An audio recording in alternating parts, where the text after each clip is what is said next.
રાજકોટ જિલ્લામાં state highway અને national highway પર માર્ગ સુરક્ષા અને ટ્રાફિક વ્યવસ્થાને લઈને મહત્વપૂર્ણ બેઠક યોજાઈ હતી. બેઠકમાં જાણવા મળ્યું કે અનેક ઉદ્યોગો અને પેટ્રોલ પંપ દ્વારા નિયમોનો ભંગ કરી ડિવાઈડર તોડી ગેરકાયદે બ્રેક બનાવવામાં આવ્યા છે, જેમાં ભાવનગર રોડ પર 5, કાલાવાડ રોડ પર 2 અને સ્ટેટ હાઈવે પર 9 અને નેશનલ હાઈવે પર અનેક સ્થળોએ આવા બ્રેક બનાવવામાં આવ્યા છે.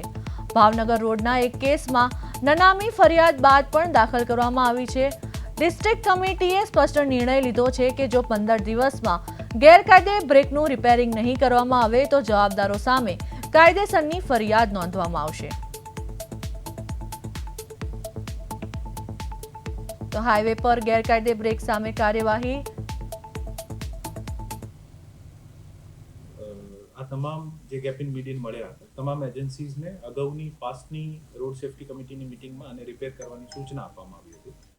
આ રિપેર કર્યા પછી પણ અમુક માણસોએ ફરીથી આને તોડવાનું સાહસ કર્યું છે અને જેથી ડિસ્ટ્રિક્ટ રોડ સેફ્ટી કમિટીએ નક્કી કર્યું છે કે આ તમામ માણસો ઉપર જે લોકોએ અત્યારે હવે મીડિયન તોડશે અથવા જે તોડી દીધા છે અને આને 15 દિવસની અમે એક સમયસીમા આપી છે કે આપ રિપેર કરી નાખો.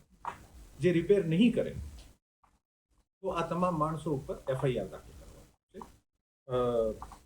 બીએનએસની કલમ 324 અને prevention of damage of public property એક્ટની સેક્શન 3 હેઠળ તમામ માણસોની જાન જોખમમાં નાખવાનું અને પબ્લિક પ્રોપર્ટીને તોડવાના બદલ આના ઉપર એફઆઈઆર થશે.